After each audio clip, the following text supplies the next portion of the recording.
तो हेलो दोस्तों, स्वागत है तुम लोग का एक और नई वीडियो के अंदर। और वीडियो में आगे बढ़ने से पहले मैं तुम लोग को पहले ही बता देता हूँ कि ये वीडियो मेरी पिछली वीडियो अनवांटेड फ्रेंड पार्ट 1 का नेक्स्ट पार्ट है। तो अगर तुम लोगों ने अनवांटेड फ्रेंड पार्ट 1 नहीं देखा तो तुम लोग पहले जाके उसे देख लो, क्योंकि उसको देखे बिना तुम लोग को ये वीडियो बिल्कुल भी समझ नहीं आने वाला है। आई होप तुम लोग पार्ट 1 देख के आ गए होगे। तो बिना टाइम वेस्ट किए पार्ट 2 स्टार्ट करते हैं। तो लास्ट वीडियो मैंने ये बताते हुए एंड किया था कैसे मेरा दोस्त भाई खाना बिना खाना खाए मैंने उसको हॉस्टल से निकलवा दिया था, और वो ये कहकर चला गया था कि रात भर को कहीं इधर उधर गुजार लेगा, उसकी मुझे चिंता करने की कोई जरूरत नहीं है। तो मैं करीब 7 बजे सो के उठा, और उठने के बाद मैंने सोचा कि चलो अपने दोस्त को फोन करके पूछ लेता हूँ कि कहाँ पे है, क्या हाल है उसका, वरना वो तो यही सोचेगा कि मुझे तो भाई बिल्कुल फर्क ही नहीं पड़ता कि कौन आया कौन गया। तो मैं सोचा एज अ फॉर्मेलिटी करने के लिए पूछ लेता हूँ एटलीस्ट कि कहाँ पे है। तो मैंने उसको कॉल मिला कि हाँ भाई कहाँ पे है तू। तो वो बोला कि मैं तो एग्जाम सेंटर आ चुका हूँ। मैंने पूछा कि भाई इतनी जल्दी आने की क्या जरूरत थी, क्योंकि एंट्री तो 8 बजे स्टार्ट हो रही है ना। तो उसने बताया कि वो 6 बजे ही पहुंच गया था वहां, क्योंकि रात भर इसको नींद नहीं आई वहां पे। तो उसने सोचा रात भर रुक के क्या ही करेगा, तो वो मतलब कि 5:30 बजे निकल गया सेंटर के लिए और 6 बजे तक पहुंच भी गया, और 6 बजे से वहीं बैठा है वो। और ये सुन के मेरा मूड तो भाई बहुत अच्छा हो गया। मैंने कहा चलो पीछा छुट्टा, आप सीधे ये दोपहर एग्जाम देने के बाद ही मुझसे मिलेगा। अब मतलब कि मैं अपनी सुबह भी आराम से गुजार सकता हूँ। और उसके बाद मैं कॉलेज चला गया, और दोपहर को 1 बजे करीब मैं कॉलेज से वापस आता हूँ। जल्दी से खाना खाता हूँ, क्योंकि मुझे पता था कि वो आने वाला है और फिर मैं कोई रिस्क लेना नहीं चाहता था। तो मैंने तुरंत खाना खा लिया, और मैंने खाना खाते भाई उसके 20 मिनट बाद ही वो आ गया मेरे रूम पर। तो उसका एग्जाम हो चुका था। और जैसे भाई वो रूम के अंदर आता है और बिल्कुल पसीने से लथपथ लथपथ, बिल्कुल हालत खराब थी। हाथ में उसके 10 रुपए वाली पानी की बोतल थी, मतलब बोतल में 20 रुपए वाली नहीं थी, खाली 10 रुपए वाली बोतल ली थी उसने। उसको देख के मुझे समझ आ रहा था कि उसके साथ क्या हो रहा है, क्योंकि मुझे पता था कि कल से उसने कुछ भी नहीं खाया। जो मैंने शाम टाइम उसको जो खिलाया था उसने बस वही खाया होगा, वरना न रात को उसने खाना खाया होगा, न सुबह से नाश्ता किया होगा, न दोपहर को खाना खाया होगा। खाली बस इसने 10 रुपए की पानी बोतल खर्च किया था, जो मुझे साफ से दिख रहा था। बाकी मुझे नहीं लगा था इसने कुछ इन्वेस्ट किया होगा अपने ऊपर। मैंने कहा जाओ भाई, मुझे नहीं फर्क पड़ता कि कल जो उसने साथ मेरे साथ किया था ना भाई, वो भाई किसी बर्दाश्त के बाहर था। तो मैंने कहा मुझे फर्क ही नहीं पड़ता। मैंने कहा जा भाई, मैंने कहा थोड़ा आराम कर ले। पंखा चला दिया मैंने, और मैं ठंडा पानी ले आया वाटर कूलर से, और मैंने उसको दे दिया आके। फिर आराम से वो 2 घंटे सो गया, और 2 घंटे बाद जाके उठा। और उसने मुझे एक और शौक दे दिया। उसने बताया कि वो आज नहीं जा रहा है, अब वो कल जाएगा, क्योंकि उसका कुछ आर्मी कैंटीन में कुछ काम था जो किसी वजह से आज नहीं हो पाया है। तो अब कल वो काम होगा, तो इसलिए वो आज की रात और रुकेगा मेरे साथ, और कल भी मतलब वो रुकेगा मेरे साथ में। तो अब वो कल दोपहर शाम टाइम के जाएगा। अब मेरा तो भाई और दिमाग खराब हो गया। मैं एक दिन इसको नहीं झेल पाता, मैं उसको 2.5 दिन कैसे झेलूंगा मुझे नहीं पता। तो ये सुन के मेरा मूड तो भाई पूरा खराब हो चुका था, और मैं सोच नहीं पाता क्या किया जाए, क्योंकि टाइम पास करने के लिए कुछ तो करना पड़ेगा ना। फिर मैंने सोचा कि चलो भाई इसको थोड़ा सा घाट और घुमा के लाते हैं बनारस के, और इसी बहाने कुछ टाइम पास हो जाएगा, थोड़ी बहुत रात बीत जाएगी। मुझे बस कैसे भी करके 8 बजे तक उसका टाइम पास कराना था बस, क्योंकि 8 बजे बाद तो बहाना बना के उसको निकाल ही देना था मुझे हॉस्टल से। तो ऑलरेडी मतलब 4 और बज रहा था, मुझे बस 4 घंटे काटने थे। तो मैं उसको चलो बनारसी घाट घुमाने लिए चला गया, पर मैंने उसको कहीं भी कुछ भी खरीदारी नहीं कराई, ना ही उसको कुछ खिलाया पिला, कुछ भी नहीं भाई। प्लेन बस टहल लेते बनारसी घाटों में, इधर उधर थोड़ा बहुत टहला, पहला 2-2.5 घंटा टहला। उसके बाद हम लोग वापस आ गए 8 बजे करीब करीब।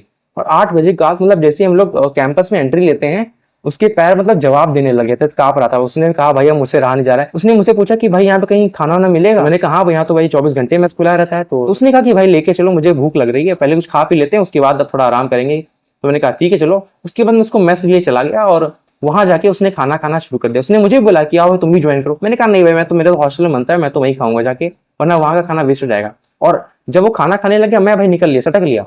मैंने कहा तुम खाओ, मैं बाहर बैठा इंतजार कर रहा हूँ, और मैं निकल गया। मुझे पता था कि मैं रुकूंगा तो पैसा मुझे देना पड़ेगा, और मैं पैसा लेके भी नहीं गया था। जब मैं घाट घुमाने के लिए उसे लेके जा रहा था, तो मैंने अपना फोन, अपना वॉलेट, मतलब सब कुछ मैं कमरे के अंदर छोड़ के गया था, कि मान लो जब पैसा होगा नहीं तो खर्च कैसे होगा भाई। मतलब जब पैसा आपके पास होता है तो मान लो रहता है चलो मुसीबत पड़ गई, कुछ हो गया तो खर्च हो जाएगा।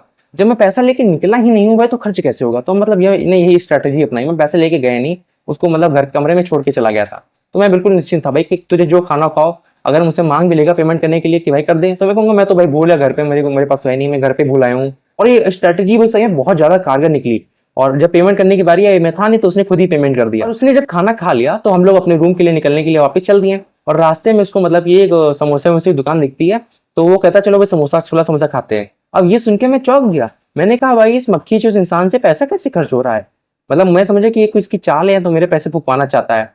तो मैं कहा मैं तो नहीं खाऊंगा भाई, मेरा मन नहीं था बस। नहीं तो मैं तो भाई निश्चिंत था, क्योंकि मेरे पास पैसा था ही नहीं। पेमेंट करने की बारी आती, मैं कहता भाई मैं तो पर्स अपना घर पे भूल चुका हूँ, रूम पे चल के देता हूँ। मेरी सिंपल स्ट्रेटेजी थी। तो मैं बिल्कुल निश्चिंत होकर बेफिक्र उसके साथ चल दिया भाई दुकान पे। तो उसने भाई 2 प्लेट छोला समोसा मंगवाया, और हम लोगों ने खाया। पैसा देने की बारी आई, तो मैंने इधर देखा नहीं, तो उसने खुद ही भाई पर्स निकाल के पेमेंट कर दिया। और इस मोमेंट पे मुझे फील हुआ कि ये समझ चुका है कि मैं अब यहाँ दाल नहीं गिलने वाली इसकी। तो इसने भाई कोशिश करना ही बंद कर दिया। पर मुझे भाई बहुत खल गया उसका छोला समोसा, क्योंकि मुझे पता था उसने भाई उसके दिल पे कितना बड़ा पत्थर रख के उसने मुझे छोला समोसा खिलाया होगा। पर मैंने भाई बेशर्मी करके खा लिया। मुझे पता था भाई कि इन जैसे बेशर्मों के ऊपर भाई दया नहीं करनी चाहिए, तो मैंने भाई पत्थर के खा लिया। उसके बाद हम लोग अपने रूम पे आ गए और उस टाइम तक 8 भी बज चुका था। तो मैंने कहा उससे भाई अब तुमको जाना चाहिए क्योंकि ये मेरे हॉस्टल के मालिक आने वाले हैं और वो तो अगर तुमको देख लेंगे इतनी रात को यहाँ पे तो डांटेंगे। तो उसके बाद तो फिर चला गया और उसके बाद फिर चला गया और मैं फिर चैन की नींद सो गया। उसके बाद बारी आती है अगले सुबह की, तो मैंने फिर कॉल किया कि भाई तू रात भर तूने कहाँ बिताया।